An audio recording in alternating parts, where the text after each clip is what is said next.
What happens when the woman you see as a beautiful decoration becomes the architect of your ruin? For Kelsey Jones, a man who built an empire from steel and shear, his wife, Keelin, was the final perfect acquisition. But as he sat in his penthouse office, the divorce papers gleaming on the mahogany desk, he made a fatal miscalculation. He believed he held all the power. He gave her a week to sign away her life, her future, and their unborn child. He was waiting for her signature. What he didn't know was that while he waited, she wasn't crying. She was calculating. And in one of the most audacious corporate maneuvers Wall Street had ever seen, the pregnant wife had already frozen every single dollar he had. This isn't a story of a broken heart. It's the story of a queen taking the throne. The air in the Jones penthouse, perched 68 floors above Central Park, was always the same, cool, still, and smelling faintly of white lilies and money. It was an atmosphere Kelsey Jones had meticulously curated, much like everything else in his life. His suits were bespoke Savile Row, his watch a Patek Philippe Grandmaster chime, and his wife Keelin was arguably his most prized possession. Keelin Rossi had been an art historian, full of fiery passion and opinions when she met him. Kelsey, the self-made titan of Jones Industries, had been captivated by her vibrancy, a stark contrast to the transactional relationships he was used to. He'd pursued her with the same relentless focus he applied to a corporate takeover, showering her with a world she'd only read about in books. In a whirlwind of private jets, Parisian galas, and yachting in Monaco, she had become Mrs. Jones. 5 years later, the fire had been tamed into a soft, decorative glow. Keelin's days were a structured procession of charity luncheons, gallery openings, and fittings with designers who addressed her with a reverence usually reserved for royalty. She was beautiful, elegant, and impeccably dressed.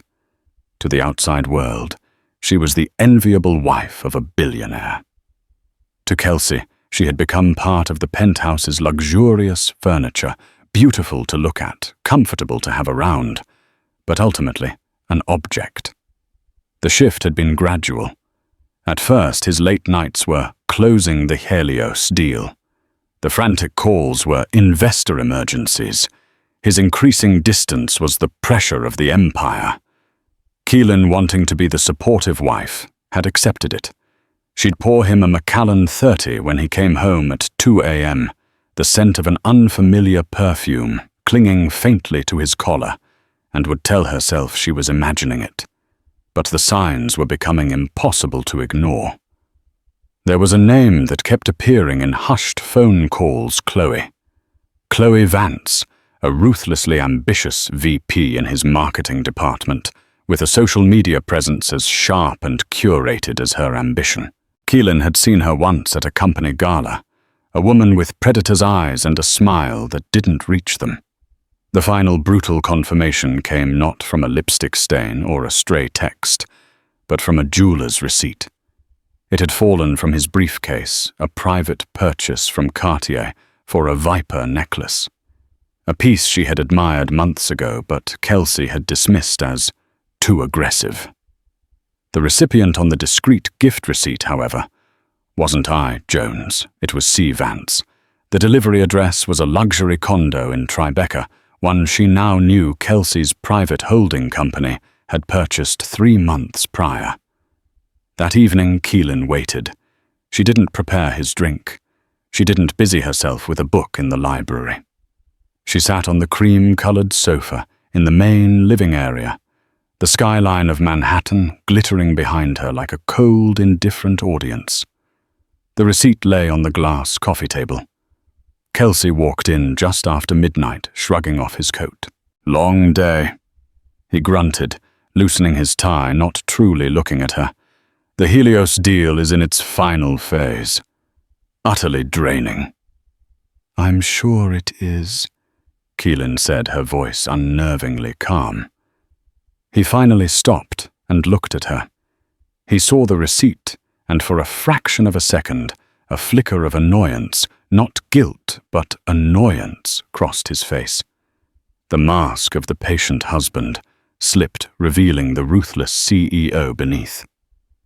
"All right," he said, sighing as if she were a tedious business problem to be solved.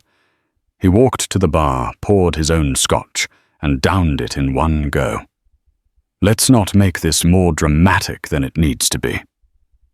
There was no apology, no denial, just the cold, hard finality of a business transaction.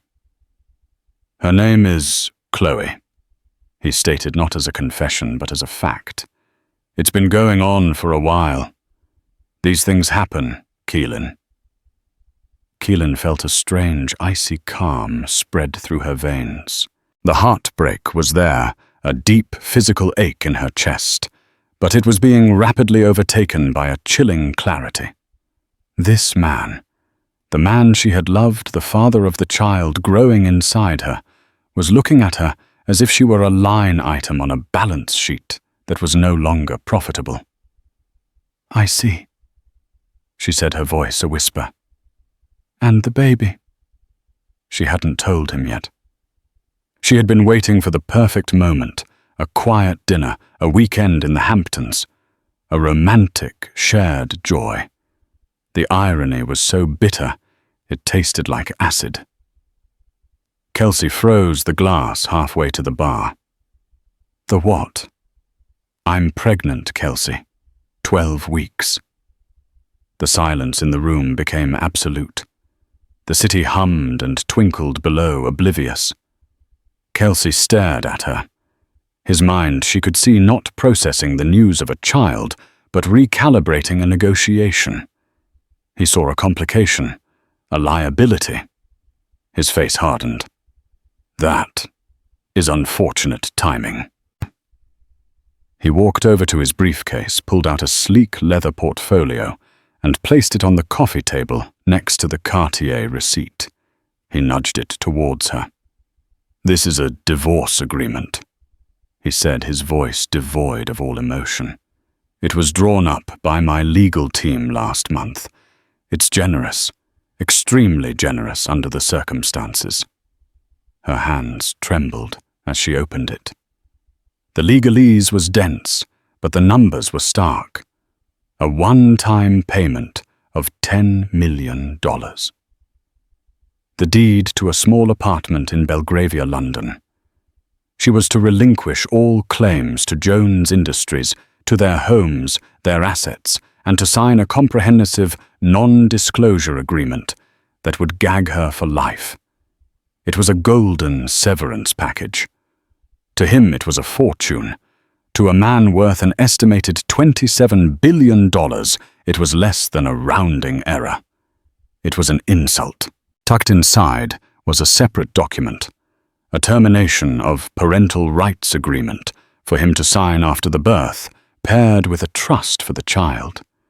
He wasn't abandoning his offspring.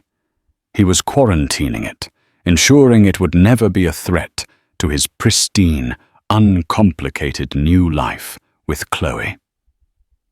"Our prenup is ironclad, Keelin." He continued, his voice taking on the familiar tone of a CEO delivering unwelcome news to his board.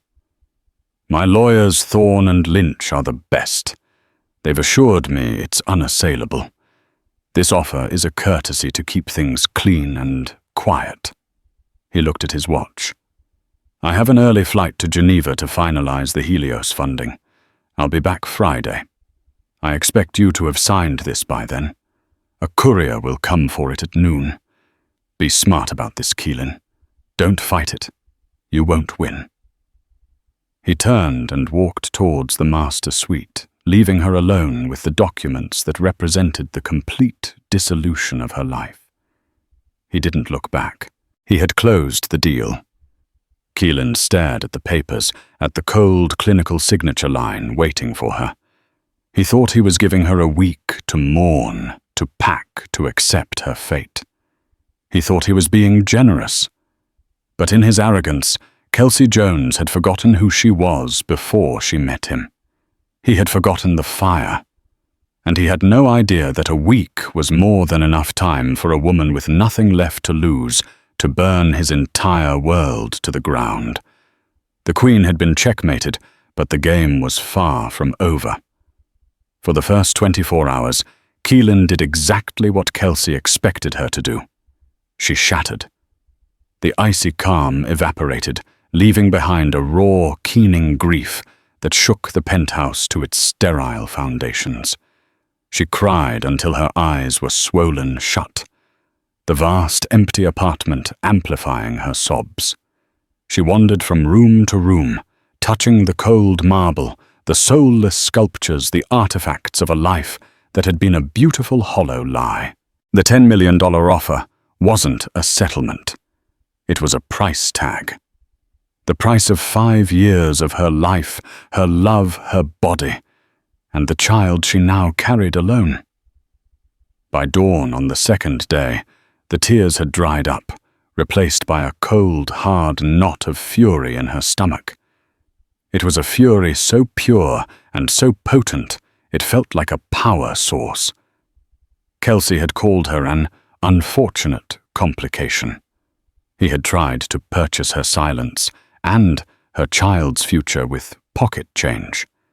He hadn't just broken her heart, he had fundamentally underestimated her. And that was a mistake no one in the cutthroat world of business or marriage should ever make. She picked up the phone and made her first call. Not to her mother, not to a friend, but to the one person she knew who understood the language of war, that Kelsey spoke so fluently, her older sister, Sophia Rossi. Sophia was everything Keelin appeared not to be.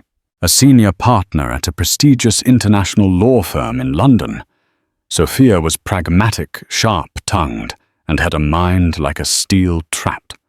She had always been wary of Kelsey seeing a predator where Keelin had seen a savior. "Bella."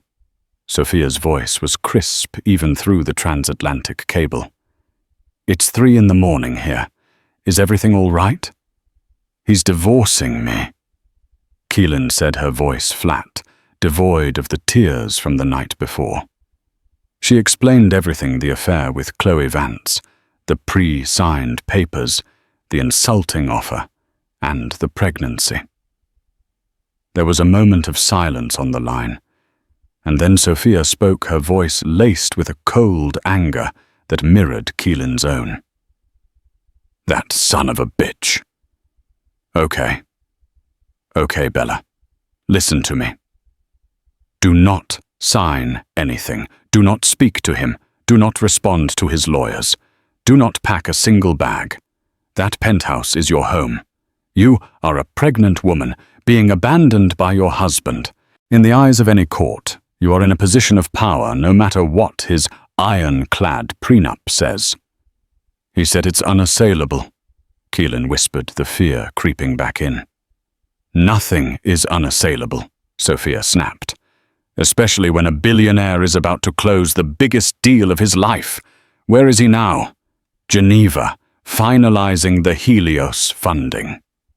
Sophia went quiet again, but this time Keelin could almost hear the gears turning in her sister's brilliant legal mind. The Helios deal. He's been working on that for 2 years. He's poured everything into it, hasn't he? His personal capital company liquidity. It's all tied up.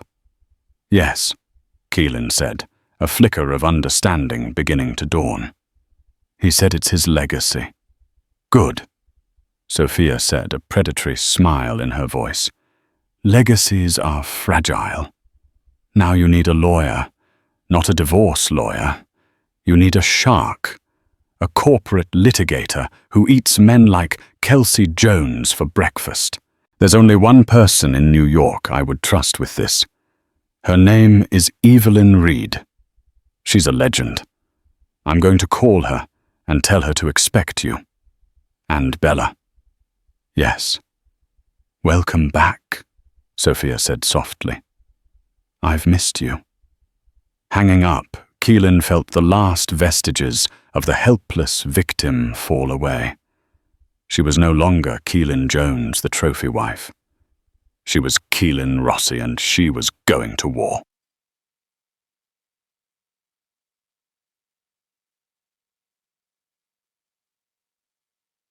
Evelyn Reed's office was not what Keelin expected. It was in a discreet old money building in the financial district, filled with dark wood leather-bound books and the quiet hum of immense power. Evelyn herself was a woman in her late 50s, with sharp, intelligent eyes and a tailored suit that probably cost more than Keelin's first car. She listened to the entire story without interruption. Her fingers steepled her gaze, never wavering. She reviewed the divorce offer and the prenup Keelin had brought with her. When Keelin finished, Evelyn leaned back in her chair. Mr. Jones and his counsel, Marcus Thorne, have made a classic billionaire's mistake, she said, her voice calm and precise. They've mistaken wealth for invincibility, and they've confused a prenuptial agreement with a get-out-of-jail-free card. She slid the prenup across the desk. Sophia was right. No document is ironclad. This one has a standard infidelity clause, but the penalty is negligible, a token increase in the settlement. Thorne wrote this to protect against a typical affair. But this isn't a typical affair, Mrs. Jones.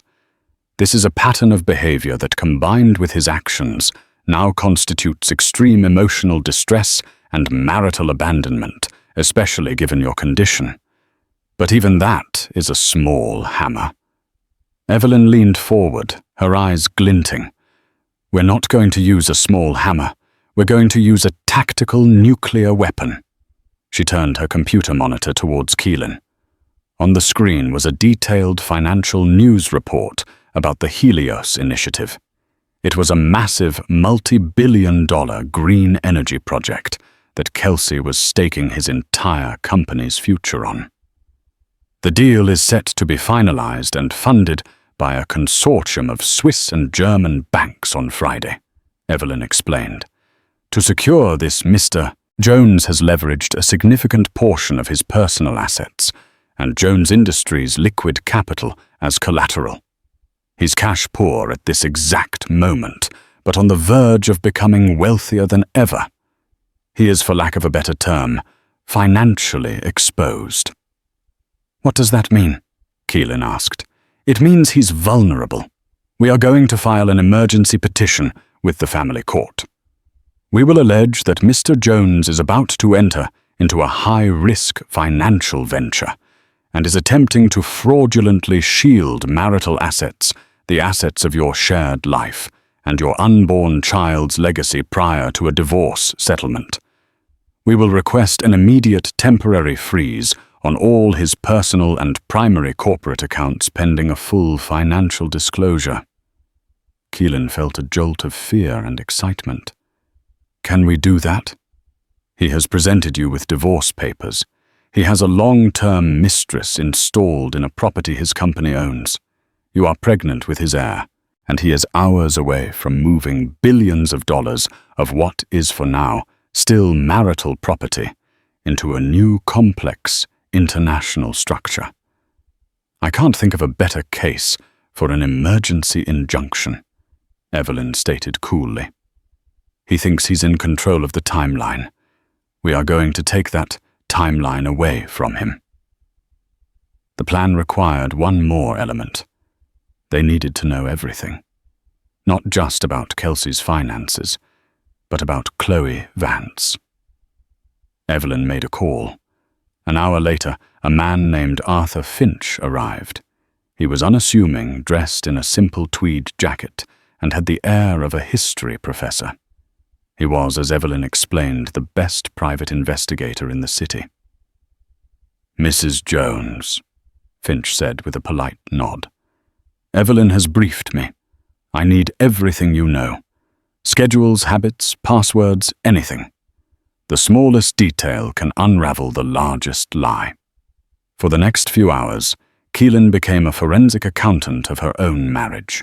She gave Finch the number for Kelsey's private driver, the name of his personal banker at Goldman Sachs, the passcode to his home office computer, a detail he'd carelessly mentioned months ago. She, the invisible wife, had seen and heard everything. The hushed calls about Vanguard Corp being a rival bidder for Helios, the name of the shell corporation, Artemis Holdings, that owned Chloe's condo. As she spoke, she realized how much information she had passively absorbed over the years. She was not just a decoration. She had been a silent witness. Finch listened, taking meticulous notes. "This is excellent," he said finally. "Ms. Vance's digital footprint will tell us a story, I assure you. And I'll take a look at Artemis Holdings and this Vanguard rivalry. You'd be surprised what people leave lying around in public records." When Keelin left Evelyn Reed's office that evening, the sun was setting, casting long shadows across the concrete canyons of Wall Street. She walked not with the shuffle of a victim, but with the determined stride of a commander. Kelsey was in Geneva, celebrating his impending victory with his mistress. He was waiting for a signature. He had no idea that back in New York, his wife was assembling an army and preparing to launch a preemptive strike that would rock the foundations of his empire. The clock was ticking. But it was no longer his clock. Thursday, the day before the axe was due to fall, was a study in contrasts. In Geneva, Kelsey Jones was living his apotheosis. He and Chloe Vance occupied the royal penthouse suite at the Four Seasons, a palace of glass overlooking the lake. The mood was celebratory. The consortium of bankers had been utterly won over. The final paperwork for the Helios initiative was being drawn up.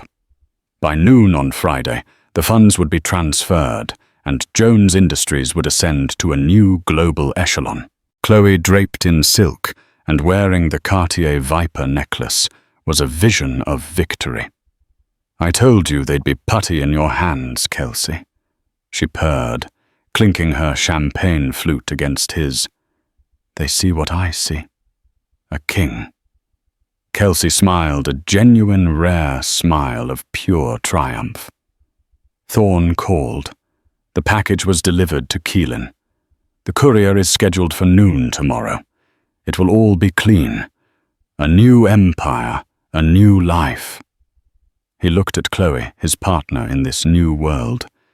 He felt no guilt, only a sense of shedding a heavy, outdated skin. Keelin was the past. Chloe was the future. His phone buzzed. It was his CFO, David Chen, calling from New York. Kelsey ignored it. "Not now," he murmured to Chloe. "Nothing can spoil this." In New York, Keelin was living in a state of suspended animation. She had spent the night at a hotel suite booked by Evelyn, a sterile, anonymous space that felt like a command bunker. She hadn't slept. She'd spent the hours staring at her phone, at the single picture from her last ultrasound, the tiny, grainy image of a life that had become her sole reason for this fight. At 9:00 a.m. sharp, Evelyn called. "We're filing now," she said, her voice crisp. "The judge on duty for emergency petitions is Judge Mariah Esposito. She's tough, but she has very little patience for billionaire husbands who try to screw over their pregnant wives. This is our best shot. I'll call you the moment I have news." Keelin disconnected the call and held her breath. The next few hours were the longest of her life. She paced the room, the city below a meaningless blur. This was the point of no return. If the injunction failed, she would have nothing. She would have shown her hand and lost, leaving her at the mercy of a man who had none. At 11:15 a.m., her phone rang. It was Evelyn. "We got it," Evelyn said, and Keelin could hear the fierce satisfaction in her voice. "Full temporary injunction, ex parte. He won't even know what hit him until it's done." The order is being transmitted electronically to every financial institution on our list. Goldman Sachs, J.P. Morgan, Credit Suisse Jones, Industries corporate accounts. Everything. The freeze is happening now. Keelin sank onto the bed, a wave of dizziness washing over her. Now. Right now, Mrs. Jones. Evelyn confirmed. For your husband, the world is about to stop turning. The first inkling of disaster struck Kelsey Jones's world at 11:18 a.m. New York time, 5:18 p.m. Geneva time. He was in the hotel's conference room with the lead Swiss banker about to sign a preliminary document. His phone, lying on the polished table, began to vibrate with an hysterical intensity. It was David Chen, his CFO again. And again. And again. Annoyed, Kelsey finally excused himself and stepped into the hallway. "David, this had better be a matter of life or death," Kelsey snapped. David's voice was strained, panicked. "Kelsey, it's worse. I just got off the phone with our Treasury Department. Our primary operating account at J.P. Morgan is frozen. They're citing a court order." Kelsey felt a cold dread begin to seep into his celebratory warmth. "What are you talking about? A court order from who?" "We don't know it's sealed, and it's not just J.P. Morgan. I'm getting alerts from everywhere. The collateral accounts for Helios, your personal trading accounts at Goldman. Kelsey, everything is locked. We can't move a single dollar. It's like someone threw a switch and turned off the entire company." The blood drained from Kelsey's face. This wasn't possible. A regulatory issue. A mistake. Then a horrifying thought began to coalesce in his mind. Keelin. No, it couldn't be. She didn't have the nerve, the knowledge, the resources. Get Thorne on the phone. Now. He commanded, his voice a low growl. He strode back into the suite where Chloe was admiring the view. "We have a problem," he said, the words tasting like ash. "A fire in New York. I need to handle it." He began to pace his mind, racing, trying to outrun the conclusion that was now screaming at him. He dialed his private banker, his lawyers, anyone he could think of.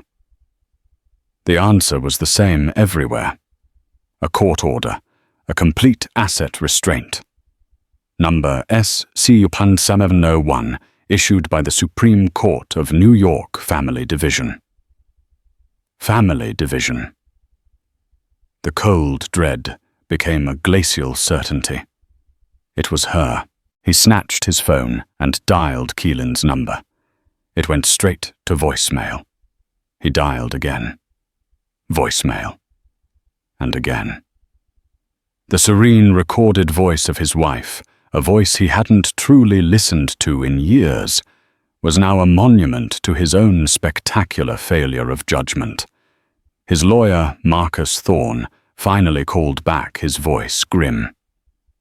"Kelsey, I'm just seeing this now.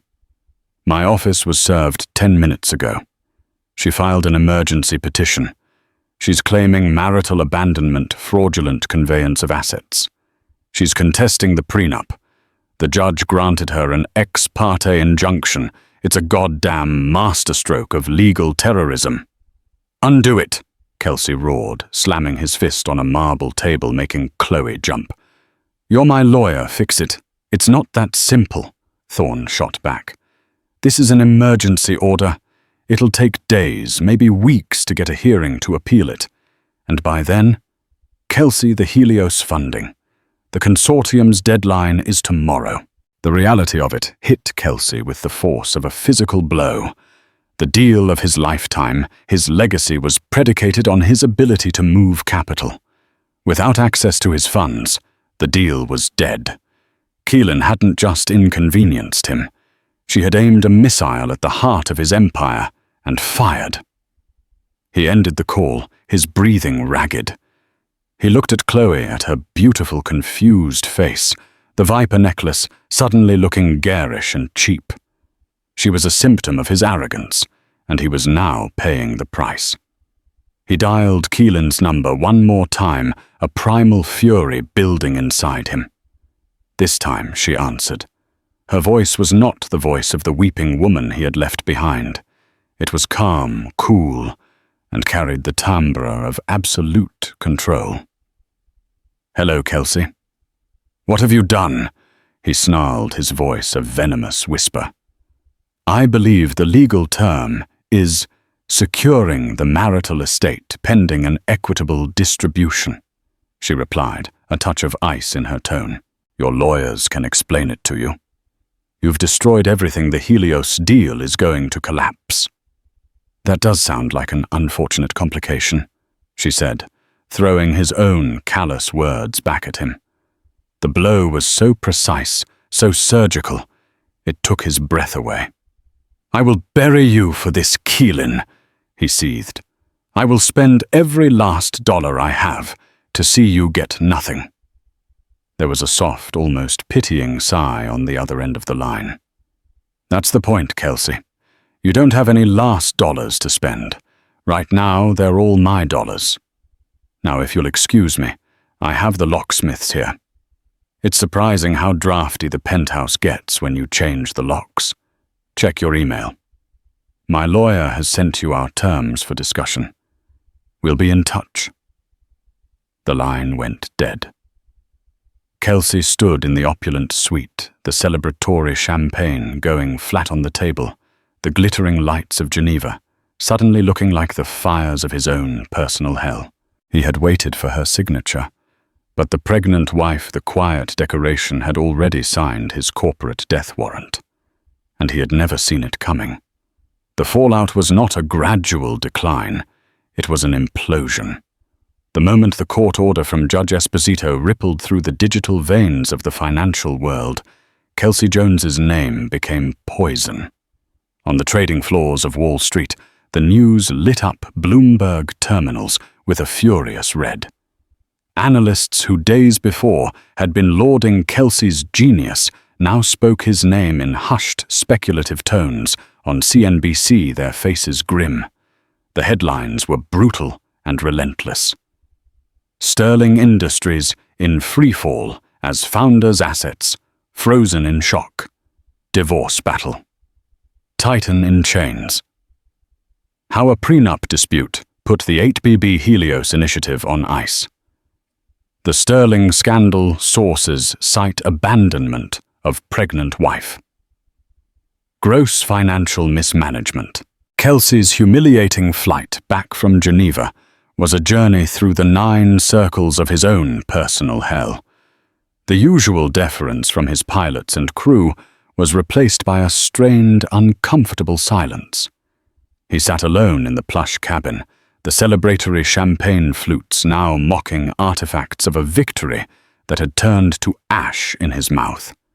His phone, once a scepter of power, was now a torture device, vibrating incessantly with calls from panicked board members, demanding answers, furious investors threatening lawsuits, and a ravenous press corps hungry for every sordid detail.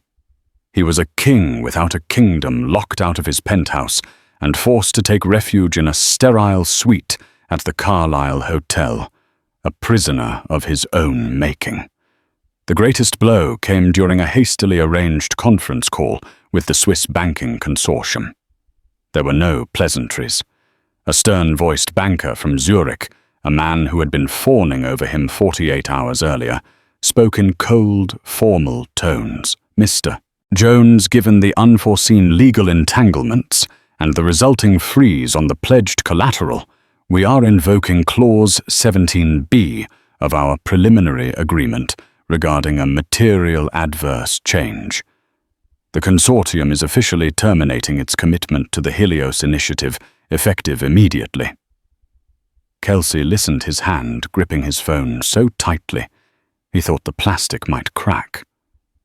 His legacy, the green energy project that was to have been his monument, was being dismantled by a man thousands of miles away over a speakerphone. He wanted to roar, to threaten to unleash the fury that was boiling in his blood, but he was utterly impotent. He had no leverage. He had no cash. He had no power. The final betrayal, the one that cut deeper than any business loss, came from Chloe. Her initial calls had been frantic accusatory, but her final call was a masterpiece of cold self-preservation.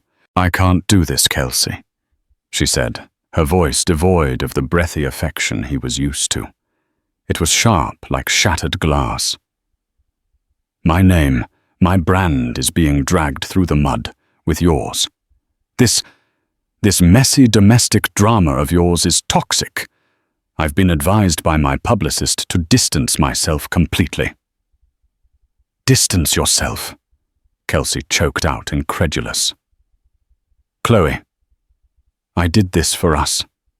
A dry, mirthless laugh came through the phone. "No, Kelsey, you did this for you. I was just a perk of the new life you were designing. I have a career to protect. You're radioactive. Goodbye."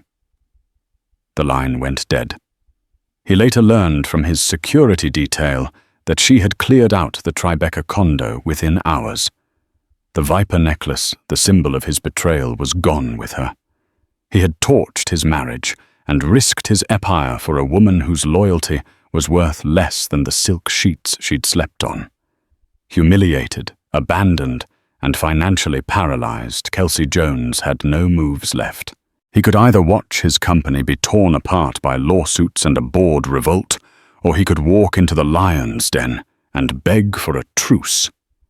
His lawyer, Marcus Thorne, arranged the meeting.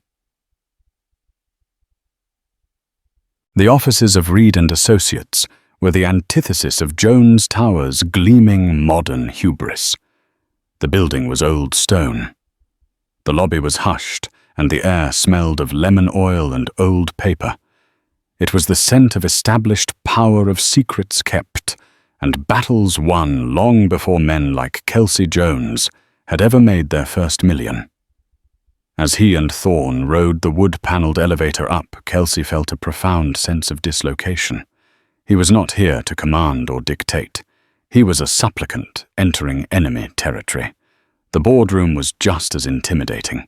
At the far end of a vast, dark mahogany table sat Evelyn Reed, her posture radiating a hawk-like focus.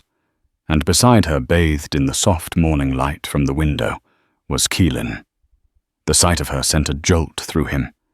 He had braced himself for tears, for rage, for the righteous fury of a woman scorned. He was prepared for none of this.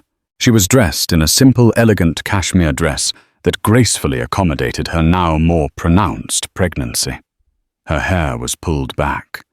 Her face was serene, and she met his gaze not with hatred, but with a calm, disconcerting resolve. She looked formidable. The transformation was so complete it was disorienting. This was not the woman he had left in their penthouse a week ago. This was a stranger, and she held all the cards. "Let's dispense with the pretense that you are here." "Voluntarily," Evelyn began, her voice cutting the silence. "Your company's stock has lost 42% of its value. The Helios deal is dead.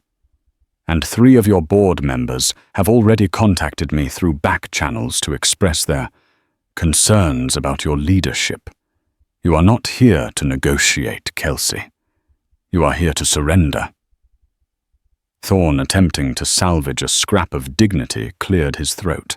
"Now, Evelyn, my client is here in good faith to find an amicable resolution to this unfortunate Keelin spoke for the first time, her voice quiet, but carrying immense weight.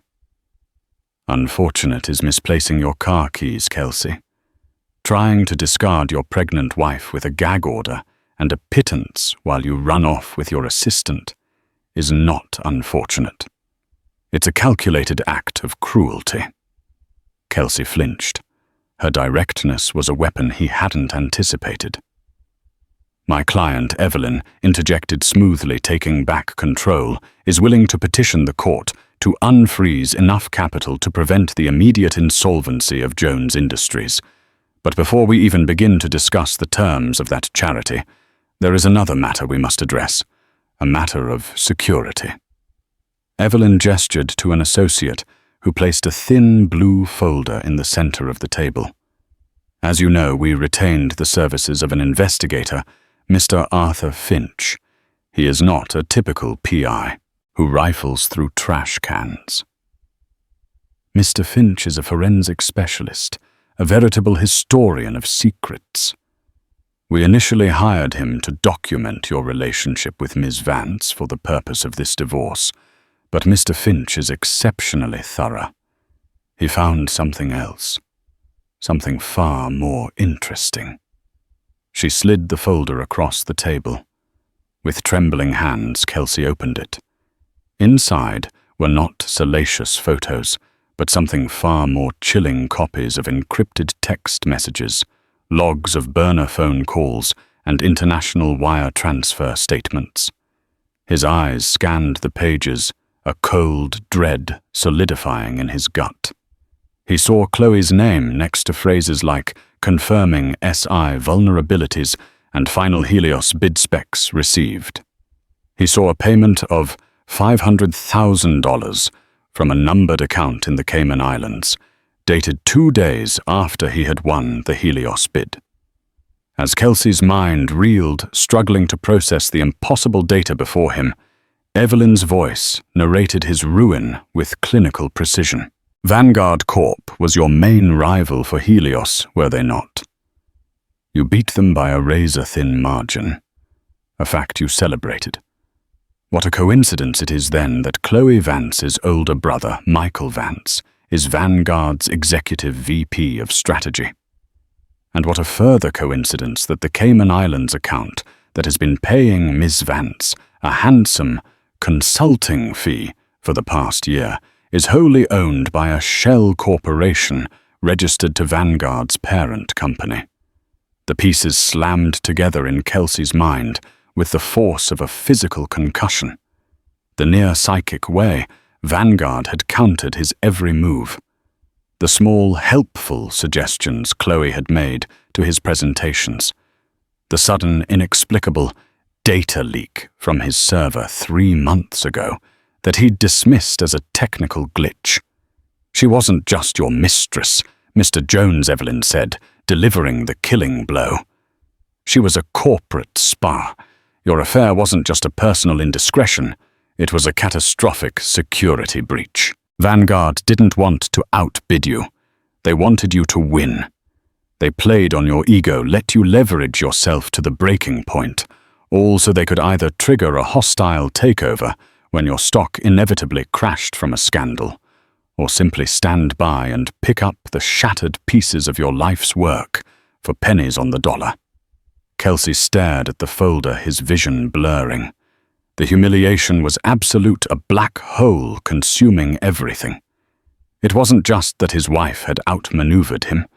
It was that he had been a pawn, a fool, a willing marionette in his rival's grander scheme. He had handed the enemy the keys to his fortress, all for a woman who was laughing at him from the battlements. He slowly lifted his gaze to meet Keelin's. There was no triumph in her eyes. There was only a quiet, profound certainty. He had walked into the room, fearing he would lose his fortune. He now understood he had already lost everything that ever mattered. The air in Evelyn Reed's boardroom was a physical presence, a dense, suffocating vacuum where Kelsey Jones's power used to be. The damning evidence of the corporate espionage lay on the polished mahogany between them, a glossy tombstone for his hubris. Kelsey stared at the documents, but he wasn't seeing the words. He was seeing a montage of his own folly. Chloe's seductive smile as she reviewed his confidential proposals, her seemingly innocent questions about his rivals, his own smug satisfaction as he confided in her. The affair was no longer a simple betrayal of his wife. It was a betrayal of his own mind, his own empire. He had mistaken a predator for a prize, and the cost was incalculable. Across the table, Marcus Thorne, a man paid millions a year to be invincible, looked pale and shaken. His legal arguments had evaporated. He was a general without an army, facing an opponent who had already won the war and was now simply dictating the terms of surrender. In stark contrast, Evelyn Reed exuded a predatory calm, watching the proceedings with the detached satisfaction of a master strategist, observing a flawless checkmate. And then there was Keelin. She had remained silent throughout the revelation, a portrait of unnerving stillness. She was no longer watching him with the wounded eyes of a wife. She was assessing him with the cool, discerning gaze of a successor. He felt a chill crawl up his spine that had nothing to do with financial loss and everything to do with this terrifying elemental shift in her. She let the silence stretch, forcing him to drown in his humiliation. When she finally spoke, her voice was quiet, yet it cut through the tension like a razor. "My demands have changed." The statement was simple, devoid of triumph or anger, which made it all the more devastating. It was the voice of a CEO, not a victim. Kelsey looked up, a flicker of his old defiance returning. "Keelin, the $10 million severance package you offered." She continued, speaking over him as if he were a junior executive who had dared to interrupt, "is off the table. The apartment in Belgravia is irrelevant. This is no longer about a settlement for me to go away."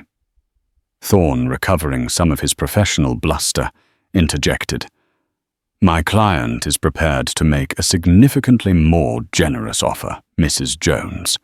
In light of the circumstances." Keelin's eyes shifted to Thorne, and for the first time he seemed to shrink in his expensive suit. "Your client is no longer in a position to make offers, Mr. Thorne, only to accept them." She turned her attention back to Kelsey, her gaze pinning him to his chair. "This is about the preservation of a legacy. My child's legacy. A legacy you nearly incinerated because you were so blinded by your own ego you couldn't distinguish an asset from an assassin." Kelsey flinched, the truth of her words a physical blow. "Here," she said, her voice dropping to an even more controlled, resolute tone, "is what is going to happen. You will begin by transferring 49% of your voting shares in Jones Industries into an irrevocable trust. The sole beneficiary of this trust will be our child, and I shall serve as the sole trustee until they reach the age of 25. Thorne opened his mouth to protest, but Keelin held up a hand, silencing him. "Furthermore, an additional 2% of your voting shares will be transferred directly to me personally. This is non-negotiable. Combined with the trust this gives me on behalf of my child and myself, a controlling interest of 51% in the company you founded." The sheer breathtaking audacity of the demand sucked the remaining air from the room. She wasn't asking for a payout. She was executing a coup. "You're insane," Kelsey finally whispered the words ragged. "The board, the shareholders, they will never accept it. They'll revolt." "Will they?" Keelin countered, a faint, ironic smile touching her lips. "I will be taking a seat on the board of directors, effective immediately. And we, Kelsey, will be presenting a united front. We will release a joint statement about our reconciliation, a decision made for the stability of the company, and our commitment to the family we are building. We will remain married in name only until a year after our child is born. After that, we can discuss a quiet, private dissolution. But the ownership structure," she leaned forward, her eyes like chips of ice, "will remain. This is corporate extortion." Thorne finally exploded. "It's legally dubious, unprecedented. We will fight this in every court in the state." It was Evelyn Reed who answered, her voice smooth as silk and sharp as glass. "Please do, Marcus. I invite you. While you're filing your motions, we'll be filing our own. We'll start with a formal report to the Securities and Exchange Commission, detailing how the CEO's personal conduct led to a catastrophic corporate espionage event. We'll follow that with Mr. Finch's complete file being anonymously leaked to the Wall Street Journal and Bloomberg. Imagine the headlines: Jones's folly billionaire's affair nearly sinks empire. While the stock craters the shareholder derivative lawsuits will pile so high on your desk, you won't be able to see your computer. The board won't be revolting against her. Kelsey. Evelyn said, her gaze landing on him with finality. They'll be ousting you with extreme prejudice. She let the grisly picture hang in the air. Keelin is not offering you a punishment. She is offering you a lifeline. She is offering to personally step in and clean up your catastrophic mess. She is offering to put her own name and reputation on the line to shield you from public and professional ruin. She is saving you from yourself. In return, she's taking the keys to the kingdom. Frankly, it's the best deal you're ever going to get. Kelsey looked from his lawyer's horrified face to Evelyn's triumphant one. But his gaze ended on Keelin. He saw the fire he had once admired, now refined into a crucible of immense strength. He had tried to confine her to a gilded cage, and she had responded by seizing the entire fortress, not with cannons and fire, but with intelligence and strategy. The war was over. He had lost before he even knew he was fighting.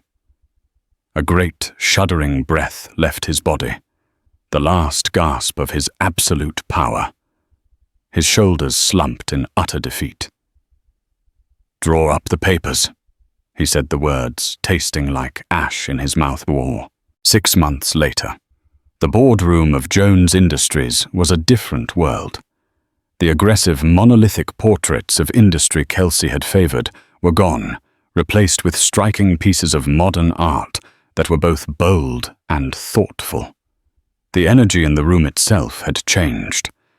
The palpable tension, the fear-based loyalty that had characterized Kelsey's reign had been supplanted by a collaborative, focused intensity. At the head of the long table sat Kelsey Jones. Her pregnancy was now a beautiful, undeniable presence, a symbol of the new life she was breathing not just into her family, but into the company itself. She moved through the meeting agenda with an effortless command of the complex financial and logistical details, her questions sharp, her insights valued. The board members, a mix of old guard and new appointments she had made, looked to her for guidance, their respect genuine. Kelsey sat halfway down the table, a ghost at the feast. He was still a board member, his presence a necessary part of the reunited couple narrative, but his power was a phantom limb, an ache of something that was no longer there. He was a figurehead, voting as the 51% controlling interest dictated, watching the woman he had dismissed as a decoration expertly steer the company he had built back from the abyss. He saw her now, her brilliance, her tenacity, her grace under pressure, and was tormented by the knowledge that this incredible woman had been his partner all along, and he had been too arrogant to see it. That evening after the board meeting, he found her in his old office, now unequivocally hers. She stood before the floor-to-ceiling window, gazing out at the glittering tapestry of Manhattan at dusk. "You've done well, Keelin," he said from the doorway. The words felt hollow, a vast understatement for the miracle she had performed. "It's a strong company," she replied, her voice even not turning around. "It just needed to be protected from its biggest liability." The unspoken indictment hung in the air between them, sharp and clear. He stepped into the room, the familiar space now feeling foreign, owned by her presence. "Our child," he began, his voice cracking slightly. I want to be a part of their life. A real part. It was the last piece of his legacy he had left to fight for. Keelin finally turned her expression unreadable. It was not angry, not vengeful, but it held no trace of the softness he had once taken for granted. It was the face of a leader, a protector. You don't understand, Kelsey. This isn't a negotiation. Fatherhood isn't a title you hold. It's a responsibility you live every single day. You will be their father, yes. But your role will be one you earn. There will be no Disneyland weekends, no attempts to buy their affection with expensive gifts to assuage your guilt. She took a step closer, her gaze unwavering. You will be present. That means being there for the scraped knees and the sleepless nights, not just the photo opportunities. You will be reliable. That means when you say you will be somewhere, you are there without excuse. You will be respectful. That means you will respect me as their mother and the head of this company, and you will teach our child by example what it means to treat people with integrity. She placed a hand on her stomach, a gesture of profound, unshakable ownership.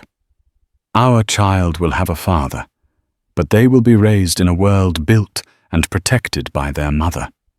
A world where their security is not dependent on anyone else's whims. Her voice softened, but lost none of its steel. I didn't do this for revenge, Kelsey. I could have watched this all burn and called it justice. I did this for them.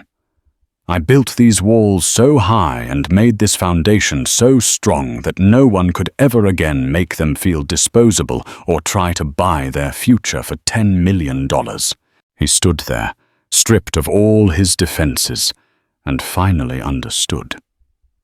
He had started this by trying to sign a piece of paper that would erase her. Instead, she had rewritten their entire world with her own name at the top. He had no reply. There was nothing left to say. With a single defeated nod, he turned and walked out of the office, leaving the Queen alone on her throne, the city lights glittering at her feet like a conquered kingdom. And so the story of Kelsey and Kelsey Jones isn't just a tale of wealth and betrayal. It's a powerful lesson in underestimation. It's about the quiet strength that grows in the shadows of someone else's ego. Keelin could have taken the money and disappeared. She could have exposed Kelsey for revenge and watched his empire burn. Instead, she chose the harder, smarter path. She didn't just escape the gilded cage. She took ownership of it, reforging it into a fortress to protect her child's future. She turned her pain into power and heartbreak into a hostile takeover. What would you have done in her position? Would you have fought for justice, for revenge, or for control? Let us know your thoughts in the comments below. These stories of incredible resilience and strategic brilliance are happening all around us, often behind closed doors. If you were captivated by Keelin's journey from a pawn to a queen, please give this video a like, share it with someone who needs a story of empowerment, and make sure you subscribe to the channel for more real-life dramas where the underestimated rise up to claim what is rightfully theirs.